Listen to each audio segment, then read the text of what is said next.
Yeah, but you understand the strategy we took to completely avoid those contractions happening. Oh, absolutely. We just lowered the amount of effort needed to get those notes to play. And the little tiny effort that there is mostly comes from somewhere else, Right. not the finger. So you see, the entire skeletal structure of yourself, not only your arm but your entire body, is conspiring to help the fingers do what they do. So you see, this is... Now the arm weight school says let the weight of the arm help the fingers do what they do. But this is radically different. This is letting the skeletal structure, a moving set of levers, help the fingers do what they do. So when the arm weight helps the fingers do what they do, the arm compresses the finger. And then the finger is like struggling against that compression. And it feels like help, actually. Right. And this is totally different. The finger feels wonderfully empowered and there's no stress exerted on it at all. Yeah.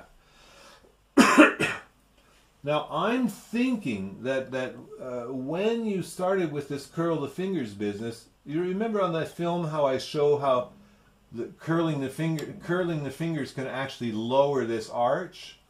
Right. And actually doing a whole finger flexion can actually bring the arch up? That's right. Right. So you see, I've avoided that straight fingered arch thing for now, because there's a certain amount of effort in the hand to create this. I didn't even want to go there because I don't want to create any effort that might trigger the dystonic reaction. So we've stayed away from it for now. But you'll notice, ingeniously enough, I've given you a way of curling your fingers where, look where the top knuckle is. Right. You see, in the film I demonstrate curling the fingers and it actually makes the top knuckle go down. Go down, right. But this way, we curl the fingers and we curl them in such a way that that top knuckle is up on top. So the arch is completely healthy and present. Yes!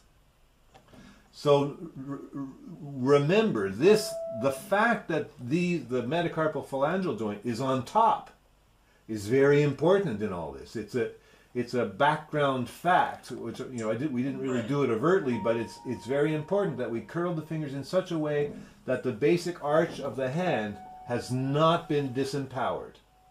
Right. You see, from there it's just a small step to here, for instance. Right. So now stay there. Here you are. You're like this, and now do this. Yes.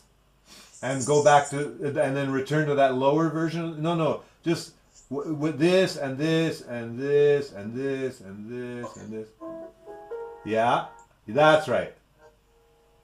And when you do that, you could have sort of consolidated the arch. Do it with a minimum of effort. Okay. Yeah, and help with the arm, if you need to, or help with the body if you need to. Yeah. So again, now the hand is in amazing shape in terms of its structure, still with no significant effort or stress or compression exerted on that structure. There's no compression on the structure. So the compression is what's going to trigger the dystonic reaction. So if you can get up there, you see the arm is doing most of the work, the fingers do virtually nothing, but you see now in this context the fingers can begin to do a little something. That's right. That's right. And that's right. So you see, as long as the structure is completely present, let's say you're standing on 1 and 5, well 2 and 3 and 4 can start to fool around a little bit. But if the structure of the 2 outer pylons stays really good, then those middle ones can start to fool around a little. Now, if the structure of 1 and 5, the outer pylon, starts to give way and weaken, then the fingers are going to start struggling. and there you'll have your dystonic reaction coming back. But if the structure stays strong, then the fingers that don't happen to be standing on the structure, they can move freely. That's right. Now just stand on thumb. Just stand on thumb. That's right. And maybe stand just on 5. Yeah. I don't know. We have to fool around with this and see which works best. Eventually, you don't stand on anything.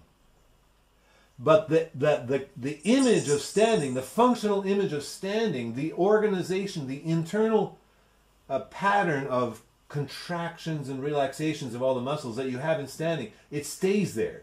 The self-image of the hand is still there even though you're not standing, and then you just move. Yeah.